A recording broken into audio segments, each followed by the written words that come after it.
আপনার বাড়ি কোথায়? বাড়ি মুন্সিগঞ্জ। মুন্সিগঞ্জ। নাম জিজ্ঞেস করেন নাকি? আমার নাম বিচারপতি শামসুদ্দিন চৌধুরী মানিক। বিচারপতি শামসুদ্দিন মানিক। মানিক কে? হাইকোর্টের যিনি কয়েকদিন আগে একটা উপস্থাপন করছো। Channel IT. সেই মানিক কে? চ্যানেল কে? হ্যাঁ হ্যাঁ। সেই মানিক নাম হলো বিচারপতি মানিক, বাড়ি মুন্সিগঞ্জ। আপনার পিতার নাম? পিতার নাম মরহুম আব্দুল হাকিম চৌধুরী। আব্দুল হাকিম চৌধুরী। গুড। জি। আপনি ইন্ডিয়া পালাইতেছেন কেন বলেন? ভয়ে পালাইতেছি। কার বইয়ে? আর প্রশাসনের ভয়ে। প্রশাসনের বইয়ে?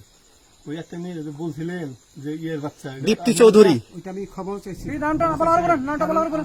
বলি আপনাকে, আমি এই যে দেখেন, আমি হ্যাঁ রোগী। কিসের? আমি তো কত রুগী নেই, মিডিয়াতে তো খুব সুন্দর। আচ্ছা আচ্ছা, শোনেন একটু স্লো। আপনার কাছে এই মুহূর্তে এরা যখন ধরছে আমাদের প্রতিনিধি, কি কি ছিল সাথে?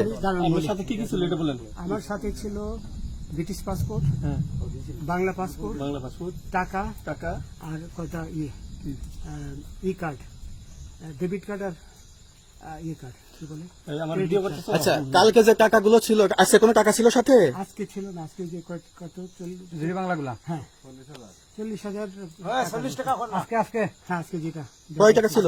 বেগানি এই বেকান হই ওই বেকান হই রশিদ 40,000 টাকা ছিল। কালকে যে দুজন টাকা নিছে ওদের কাছে কত টাকা ছিল?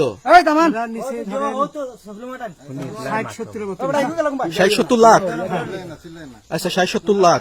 আচ্ছা, ওরা নিয়ে গেছে, নিয়ে গেছে। ওটা নিয়ে গেছে। নৌকালাও সাথে নিয়ে নিছে? হ্যাঁ। নৌকালা এবং ওই লোক দুইজন সাথে একসাথে নিছে? না, ওই দুই ছোকরা নিয়েছে। নৌকালা কেউ আছে? হ্যাঁ রাজু না, কেউ ছিল না। আচ্ছা, 60-70 লাখ। হ্যাঁ, ওনাদের ফোন নাম্বার আছে আপনার কাছে? জানা দিছে? কিছু নাই, আমার ফোন নাম্বার সব নিয়ে গেছে। বিচারপতি কাউন্টার দিবেন না, সত্য কথাটা বলেন। আপনি কত টাকা কন্ট্যাক্টে আসছেন? আমি 15,000 টাকা ওদের বলছিলাম, ওইটা আমি দিছি, কিন্তু পরে এই দুই ছেলে আমার মাইরা ধইরা সব টাকা নিয়ে গেছে। এই মাইকটা কোন জায়গায় মারছে ভাইয়া?